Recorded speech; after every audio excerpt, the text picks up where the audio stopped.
ഇതെണ്ടാ നമ്മളെ പൂച്ച നോക്കിയേ, നമ്മളെ കുട്ടിപ്പൂച്ച മരിച്ചു പോയിട്ടാ. എന്താ സംഭവിച്ചതെന്ന് പറഞ്ഞാല് ആക്സിഡന്റ് ആയതാണ്. ഇവിടുന്ന് സാധാരണ ഇവിടെ എല്ലാം ഇവിടെ തന്നെ ഉണ്ടാവട്ടെ. ഇവരെ കൂട്ടിലൊന്നല്ല ആക്കുന്നത്. ഇവർ 5 ആളുണ്ട്, 2 കുട്ടികളും 3 വലിയ ആൾക്കാരും.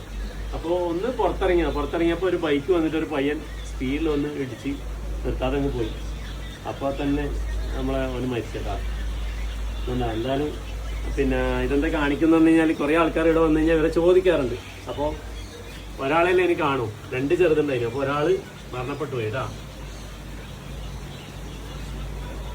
ഓക്കെ, എന്തായാലും ചോദിച്ചത് ഭയങ്കര സങ്കടമായിട്ടുള്ള കാര്യമാണ്. ഈ മരണം എന്ന് പറയുന്നത് ഈ പെറ്റ്സിന്റെ ഇതിനകത്ത് ഉള്ളതാണ്. എന്തെങ്കിലും ആക്സിഡന്റ് ആയിട്ടോ ആയിസെത്തിയിട്ടോ എങ്ങനെയെങ്കിലും ആയിട്ട് ഇത് സംഭവിക്കും. അതെല്ലാം നമ്മൾ ആക്സെപ്റ്റ് ചെയ്തേ പറ്റുള്ളൂ കേട്ടോ. പക്ഷെ ഇങ്ങനെ ഈ ആക്സിഡന്റിൽ മരിക്കുമ്പോൾ ഇപ്പൊ വരെ നമ്മളെ കൂടെ നല്ലോണം കളിച്ചിട്ടുണ്ടായതല്ലേ, പെട്ടെന്ന് അങ്ങനെ മരിക്കുമ്പോൾ ഒരു വല്ലാത്ത ഫീലാണ്. ഞാൻ വീഡിയോസ് കുറെ ഇതിന്റെ ഉണ്ട്, നമ്മളെ പേജിൽ കയറി നോക്കി കഴിഞ്ഞാൽ കാണും കേട്ടോ, ഒരുപാട് വീഡിയോസ് ഉണ്ട്. ഓക്കെ, ഏതായാലും നമുക്ക് കുഴിച്ചിടാം. പിന്നെ ബ്ലഡ് ഉണ്ട് ഇപ്പുറത്തെ സൈഡിൽ കേട്ടോ, തലക്കടി വെച്ചത് കുഴിച്ചിട്ടേക്കാം.